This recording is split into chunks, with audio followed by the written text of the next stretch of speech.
Oui, en effet, ce besoin de proximité, il a été cité de deux manières. À la fois comme étant un des points forts aujourd'hui de l'État et des services publics qui est présent dans tous les territoires. Donc une réalité, mais une réalité un peu chancelante, on va l'exprimer dans quelques instants.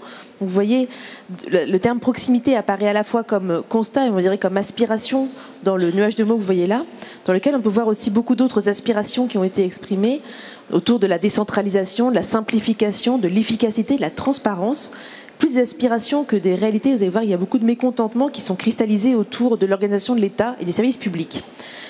Mais juste avant ça, vous dire, un des points forts sur lesquels les citoyens, lors des conférences citoyennes régionales, ont tenu à insister, c'était le fait que les services publics et l'État assurent des principes forts en France, des principes de protection sociale, des principes de solidarité, d'accès à l'éducation et à la santé pour tous. Les citoyens sont très attachés à ces principes et ils sont aussi conscients de la particularité française par rapport à d'autres pays. Ils ont tenu à le souligner dans leur diagnostic collectif. Une fois ces satisfactions collectives posées, il y a beaucoup de motifs de mécontentement autour d'une organisation de l'État et des services publics qui est vue comme particulièrement complexe, thème en commun avec la fiscalité tout à l'heure, complexe, difficile de s'y repérer, illisible, rigide et cloisonné. Les participants l'ont exprimé de cette manière-là, ils l'ont dit, il faut être expert. Certains participants ont dit, il faut être ingénieur en service public pour s'y repérer, pour comprendre comment avoir accès à nos droits. Et leur attente est celle d'un service qui les accompagne, qui les écoute de manière humaine. On y reviendra dans les propositions tout à l'heure. Pour ces citoyens tirés au sort, ce millefeuille administratif, vous voyez millefeuille qui apparaît très fortement, thème qui revient très souvent, je suppose, également dans les autres modalités d'expression. Ce millefeuille administratif est un frein à l'innovation, mais plus que ça, un frein même à activer ses droits. Il est peu réactif, y compris aux demandes à des situations d'urgence, venant par exemple de personnes en situation de handicap ou de personnes âgées, de personnes en détresse sociale, sauf, et c'est notable, en cas de catastrophe. L'Outre-mer l'a mis en avant, l'Outre-mer a vécu récemment des catastrophes, notamment autour d'événements météorologiques importants et climatiques, et là il y a une vraie réactivité. Alors, cette vision d'un service public de moins en moins au service du public renforce un sentiment de déconnexion entre les élus et hauts fonctionnaires et les Français. Et c'est signalé comme ça avec des propos parfois très durs autour de ces élus nationaux, cette haute fonction publique qui sont perçus comme privilégiés, comme loin du terrain, comme très parisiens. C'est le constat extrêmement fort qui est dressé par les citoyens et très convergent d'une conférence citoyenne régionale à l'autre. Il y a eu néanmoins des points de débat entre les citoyens. Et alors il y a eu notamment 2 thèmes qui ont fait débat entre les participants. Le premier thème, c'est une fois qu'on a parlé de millefeuille, finalement quel échelon on supprime? Et là, il n'y a pas d'accord entre les participants.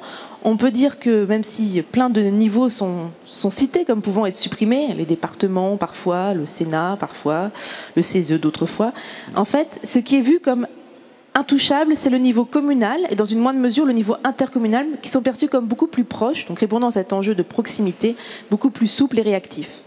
Et puis deuxième et dernier point de débat, la place du secteur privé dans la mise en œuvre des services publics. Et là aussi, c'est très clivant entre les participants, entre ceux qui estiment que c'est une ligne rouge, le service public à la française doit rester public, et ceux qui estiment que l'arrivée des services privés, enfin du privé dans la délivrance des services publics peut être une manière d'avoir davantage d'innovation et de croissance. Merci Judith. Donc la question du secteur privé dans les services publics, mais je reviendrai sur la réduction des échelons administratifs, puisque dans les contributions en ligne sur la plateforme, il y a eu un débat autour de ça, simplifier, retirer des échelons administratifs. Alors Frédéric, vous allez nous dire si c'est concordant avec les conférences citoyennes sur l'échelon qui resterait. Oui, absolument. 3 constats très simples sont dressés par les participants à la plateforme en ligne sur ce thème, qui représente plus de 375 000 personnes. Premier constat, c'est un constat unanime qui corrobore ce qui vient d'être dit. 86% des participants estiment qu'il y a trop d'échelons administratifs en France, et la métaphore pâtissière du millefeuille, inutile d'approfondir. Deuxième constat qui permet de rappeler le lien des Français à la commune, qui est cité par plus de 2/3 des participants, 68% exactement, comme l'échelon administratif auquel ils sont le plus attachés. Ce n'est pas une nouveauté, mais c'est une confirmation. La commune comme avec les conférences citoyennes, oui. D'ailleurs, les autres niveaux de collectivité locale, que ce soit la région, 38%, le département, 35%, même si c'est beaucoup plus élevé pour le département en zone rurale, ou l'intercommunalité, 30%, font l'objet d'un attachement qui est nettement plus faible. Et puis le troisième et dernier constat sur ce point, 52% des participants seulement déclarent avoir accès aux services publics dont ils ont besoin. 52%, un chiffre qui tombe à 36% en ce qui concerne les participants qui résident dans une zone rurale. Merci beaucoup. On reparlera des zones rurales un peu plus tard. Côté cahier citoyen, Gilles, il y a quelque chose qui est ressorti, c'est l'idée de déléguer davantage au local pour répondre à ce besoin de proximité des citoyens.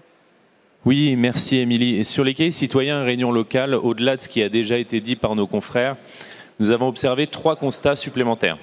Tout d'abord, les Français se plaignent des contraintes administratives et réglementaires qui leur compliquent la vie, et notamment celles récentes sur la limitation de vitesse à 80 km/h et le durcissement du contrôle technique. Plus globalement, il y a une demande forte de simplification des démarches et des normes administratives. Ensuite, ils demandent davantage de sécurité dans l'espace public et un renforcement de la lutte contre le terrorisme. Enfin, ils remettent en question le nombre de fonctionnaires et leurs salaires.